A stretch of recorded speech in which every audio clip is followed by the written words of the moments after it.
This is A Word, a podcast from Slate. I'm your host, Jason Johnson. Farmers and ranchers are central to the myth of the American West, but for African Americans, discriminatory lending, government bias, and community violence often turn that myth into a nightmare. For one Colorado ranching family, that nightmare has become national news.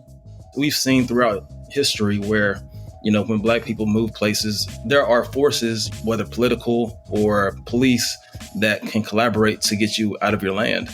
Racism in ranching, coming up on A Word with me, Jason Johnson. Stay with us. Join Macy's on their mission to tackle barriers to education. Since 2021, they've partnered with the United Negro College Fund to provide scholarships to nearly 300 students at historically Black colleges and universities.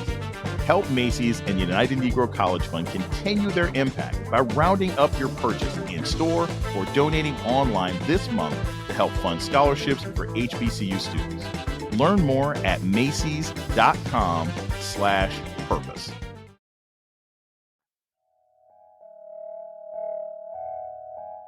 Welcome to A Word, a podcast about race and politics and everything else. I'm your host, Jason Johnson. Courtney and Nicole Mallery bought Colorado's Freedom Acre Ranch in 2020. And almost since the beginning, they've claimed that their neighbors have been targeting them with racist taunts, threats, destruction of their property, and killing of their livestock. Years of back and forth allegations and calls to police culminated with an arrest of the Mallerys themselves. Earlier this month, a video of Courtney Mallery's arrest went viral and brought the story national attention. It also brought back painful memories of African-American farmers and ranchers being systematically deprived of resources, cheated, and pushed off their land. Joining us to talk about it is Ezekiel Walker. He's the senior editor for the Black Wall Street Times, which has been covering the story. Ezekiel Walker, welcome to A Word. Thank you for having me, Jason. I appreciate it. When did this story first come to your attention? It was about 2 weeks ago. It was actually before the viral video came, to be. It was crazy to me now as it was then. When you think about, Black farmers and you think about the history of, our people here in America, farming has been a part of our culture for so long. It's been a part of us for so long. So when I saw the story, it was an immediate, like the hairs on the back of my neck just kind of stood up. And I was like, well, what's going on here? Because first of all, to see a story where a Black man and a Black woman have 640 acres is a story in and of itself, which should be celebrated. And then to see that it was being threatened and it was being, regularly targeted. And then also just kind of seeing the back and forth that they've had with the El Paso County Sheriff's Department. It was just so many questions that I had and so many I's that weren't dotted and T's that weren't crossed yet. It just kind of drove my interest in the story. And that's what made me write. So tell us a little bit about Courtney and Nicole Mallery. Who are these people? What drives somebody to buy, to acquire 600 acres of land and be a farmer? Tell us a little bit about them as a couple and their journey to acquire the land. What I have learned is, a lot of what their history, what brought them to Colorado was the Hurricane Harvey in Houston. They were rudely disrupted by the realities of the place that they were moving into. Since they've been there, they've alleged there have been so many targets on their property, as far as not just their livestock, but literally the property itself. And one of the most interesting things about the case is, the fact that there's been 170 calls to the El Paso Sheriff's Department in 2 years. There's a lot going on. So trying to figure out that and trying to figure out, not only their motivations for getting there, but their motivations for wanting to stay, because a lot of this, as we know, has been used as tactics to, to get Black people to move off their land or to sell it, for less than they bought it for, or to just take the land itself. So this is an active situation. They had a rally recently where they were supported by a lot of people, not just in Colorado, but around the country. There's been an online campaign where they raised, I believe, over $200,000 to this point. The commonality in the story itself is something that a lot of Black folks and people just outside of Black folks too just relate to and want to help them get through. There's a video circulating of Courtney Mallery finding one of his animals dead with signs of it being poisoned. Here's the clip. How much? About 12 grand worth of meat. Gone. Ruined. You know what I mean? Because the motherfuckers in poison that you can't do much with it now. It's a hard pill to swallow, man. You wake up every morning and you do this for a living, know what I'm saying? But you got outside people working against you. Then and law enforcement ain't they don't give a damn. They don't want to do their part. It's never enough for them. That's like I say, you always got to prove, you know what I'm saying, something to them. You always got to prove something to them. But when they say something, it's the fucking gospel. You know what I'm saying? That's bullshit. Absolutely. If you call the cops now and told them that your animal was poisoned, obviously it's bleeding from the mouth and nose. Right. What would they say? They would probably hang up on me. Both of the Mallerys say that the way local police have treated them is worse than what their neighbors would have done. What do they specifically point to as evidence that the police have ignored their complaints or may actively be helping their neighbors harass them to get them out of the neighborhood? That's been the issue so far, is that they haven't had a certain amount of proof or evidence. The poisoning that we just showed, there's evidence in that way, but they haven't seen the smoking gun necessarily.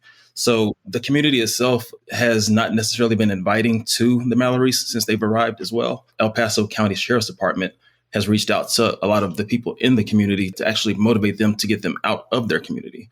And this is alleged by the Mallerys. It is somewhat speculation, is maybe a little bit of innuendo here and there, but literally no arrest has been made since the animal poisoning that we just talked about or just showed as well too. So there hasn't been much justice. There's been attention now, but the justice is still very far from reach. We're going to take a short break. When we come back, more on the crisis for Black ranchers in Colorado. This is A Word with Jason Johnson. Stay tuned. Hip hop. It's more than music, it's a movement. I'm MSNBC's Tremaine Lee. Join me as we celebrate 50 years of this pioneering art form. I'll be talking with industry trailblazers about how our country's political and economic forces shaped half a century of hip-hop and how over time, hip-hop shaped America. Into America presents Street Disciples, Politics, Power, and the Rise of Hip-Hop, a Black History Month series. New episodes every Thursday this February. Listen for free wherever you get your podcasts.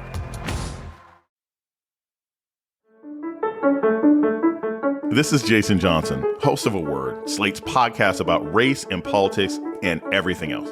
I want to take a moment to welcome our new listeners. If you've discovered A Word and like what you hear, please subscribe, rate, and review wherever you listen to podcasts. And let us know what you think by writing us at aword@slate.com. Thank you. You're listening to A Word with Jason Johnson. Today we're talking about allegations of bias against Black ranchers with Ezekiel Walker of the Black Wall Street Times. We must say, the local authorities are telling a different story. They're alleging that the Mallerys are harassing and stalking their neighbors. How are the police claiming that this couple is somehow waging a harassment campaign against their neighbors?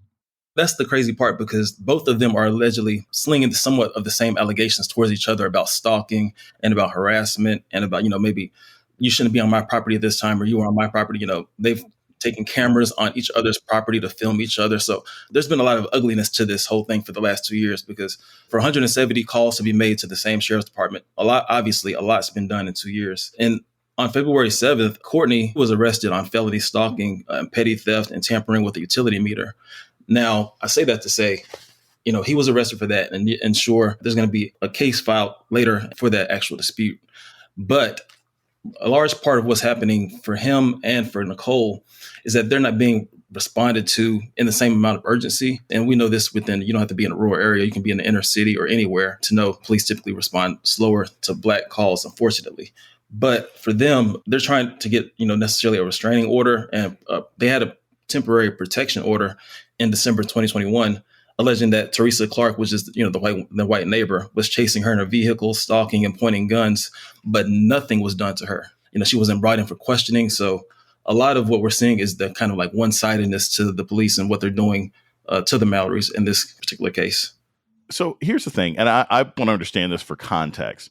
How big is local law enforcement? Is this kind of a one sheriff town? Does everything have to be filtered through one officer or one sheriff who may or may not be responsive?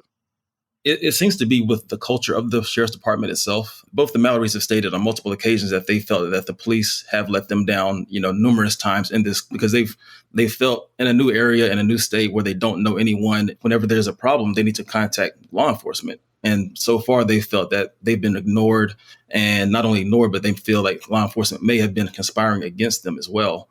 So it's not just a one one sheriff or one officer or one, anything. They're looking at it systemically, and they're seeing that, the system itself and their neighbors and the community itself is, essentially turned against them. What are the sort of larger political implications right now in Colorado? And I know Colorado has a fairly liberal governor, Jared Polis. How are state reps or whatever member of Congress representing their area, have they gotten involved in this? What are the sort of political ramifications now that the story has moved from Colorado and it's getting some national attention? The political ramifications, to be honest, there hasn't been any assertiveness in getting this, handled immediately. This is something that, they've contacted their political representation as well, but they haven't necessarily gotten any responsiveness so far. So it seems like a lot of their support hasn't come necessarily from people that are, in position to make these changes, but it's come from, again, the people that are interested in telling their story and people that attended their rallies and people like you that are continuing to just breathe life into what's going on and for us to understand exactly how it got to this point and this bad this soon. Because like I said, 170 calls in 2 years is a lot. And there's a lot that they have not released as well in those calls. So there's still questions. This is still the developing story. And we're just, waiting to see what happens, what develops further. This sounds like a very special season of Yellowstone in the worst way possible. And it's really distressing to hear. Both of the Mallerys are now out on bond. And Courtney Mallery recorded a video to respond to the national support he and his wife have received. Let's play that clip. I'd like to say thank you, world, for sticking in there with me. The fight is not over. I've been informed this morning by a fellow service member that the police were called on us 5 times this past weekend for doing work on our land, for farming while black. That's not a crime. Elijah McClain would still be alive to this day if it wasn't for somebody calling and saying that a black man is walking down the street. That's not a crime. None of that is a crime. In the video, Courtney Mallery mentions Elijah McClain. He's the 23-year-old black man who was violently arrested and forcibly injected with what turned out to be a fatal dose of ketamine back in 2019, all because somebody called the police on him as he was walking home. Zeke, the thing that gets me here is that it's one thing for people to be exchanging phone calls back and forth. It's another thing for neighbors to essentially be swatting the Mallerys, because that's what this seems to be at this point. It appears as though their neighbors are weaponizing the police in order to harass these folks. Is that how the Mallerys feel? That's exactly how they see it. And their solution is somewhat of a larger plan to, the Karen Act. That's something that a lot of the supporters at the rally are looking to implement. For those that don't know, Karen Act, the caution against racially exploitative non-emergencies.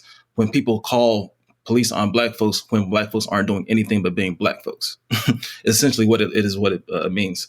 So they're looking forward to having people in the community and people outside the community, online or in person, help them to bring forth the change. Because like I said, the police and the community itself, they feel are working, in collaboration together against them to move them either off of the land, to take their land, to poison the land, to do whatever, with 640 acres, it's impossible to know what's going on at all times.